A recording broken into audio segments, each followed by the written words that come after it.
Bär hatte Sandra noch nie aufgeweckt. Kein einziges Mal in 14 Monaten. Aber an einem Dienstagmorgen um 2:23 Uhr legt er alle 57 Kilogramm seines Körpers in eine einzige, langsame, bewusste Pfote auf ihre Brust und drückte.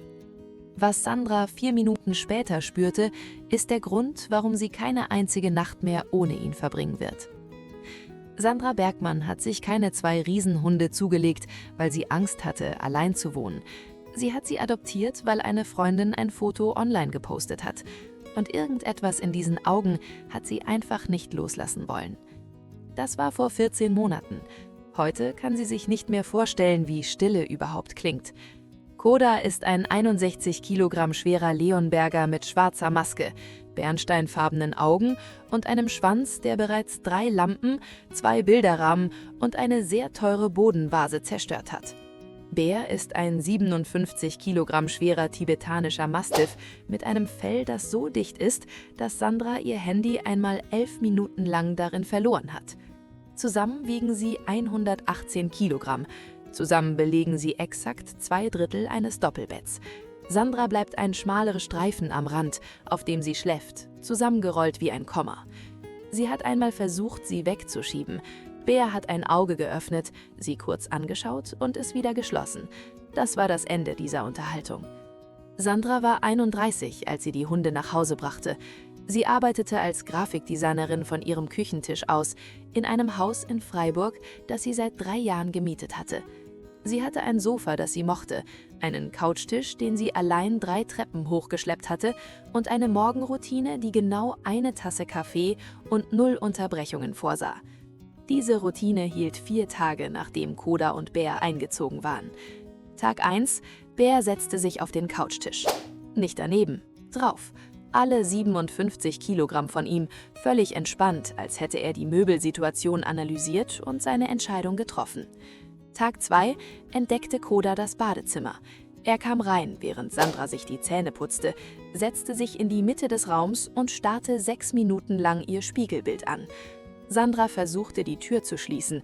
Koda drückte seinen Kopf dagegen, bis das Schloss nachgab und starrte weiter. Sandra putzte ihre Zähne mit Publikum.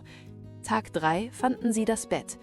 Sandra kam um 22 Uhr nach oben und fand 118 Kilogramm Hund auf ihrer Matratze, als wären sie schon immer da gewesen.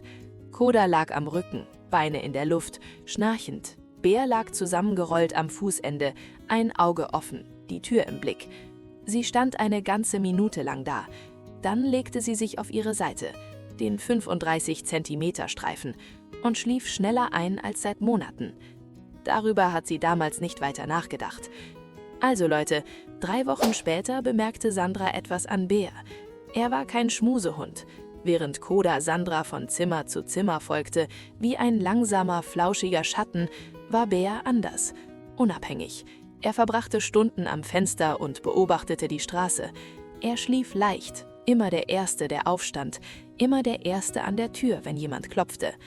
Aber jeden Abend gegen 21 Uhr machte Bär etwas Merkwürdiges. Er ging zu Sandra, egal wo sie saß, senkte seinen massiven Kopf und roch an ihr. Kein kurzes Schnüffeln, ein langer, langsamer, bewusster Atemzug, Nacken, Handgelenk, die Seite ihres Gesichts. Dann ging er entweder weg und legte sich hin, oder er blieb, drückte sich gegen ihr Bein und weigerte sich zu bewegen. Sandra dachte, das wäre einfach eine merkwürdige Angewohnheit. Sie ahnte nicht, dass er etwas las, das sie selbst nicht spüren konnte. Sandra war mit 24 Jahren an Epilepsie erkrankt, fokale Anfälle, meistens kontrollierbar. Sie nahm jeden Morgen ihre Medikamente und hatte 14 Monate keinen Anfall mehr gehabt. Fast niemandem hatte sie davon erzählt. Nicht ihrer Vermieterin, nicht ihren Nachbarn, nicht den Freunden, die am Wochenende kamen. Ihren Hunden hatte sie es nicht erzählt, weil man Hunden keine Dinge erzählt. Sie sind Hunde, sie wissen das nicht. Außer Bär wusste es immer. Sandra hatte das nur noch nicht verstanden. Ihr schaut noch zu, habt aber noch nicht abonniert? Drückt auf Abonnieren, ihr wollt sehen, was als nächstes passiert. Im 2. Monat hatte sich das Haus komplett verändert.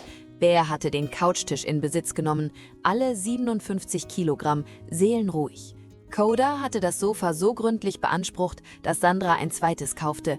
Koda beanspruchte auch das. Jeden Morgen um 47 Uhr nieste Coda einmal, laut, theatralisch.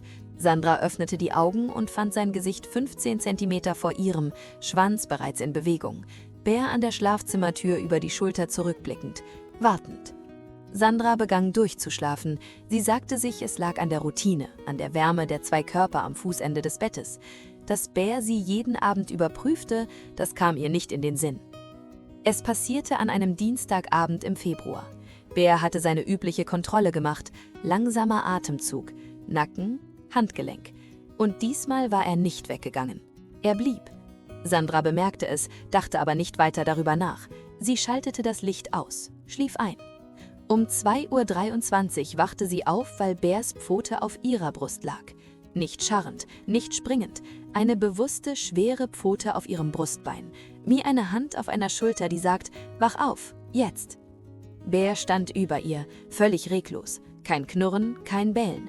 Er schaute sie nur an, mit einer Intensität, die sie noch nie zuvor gesehen hatte.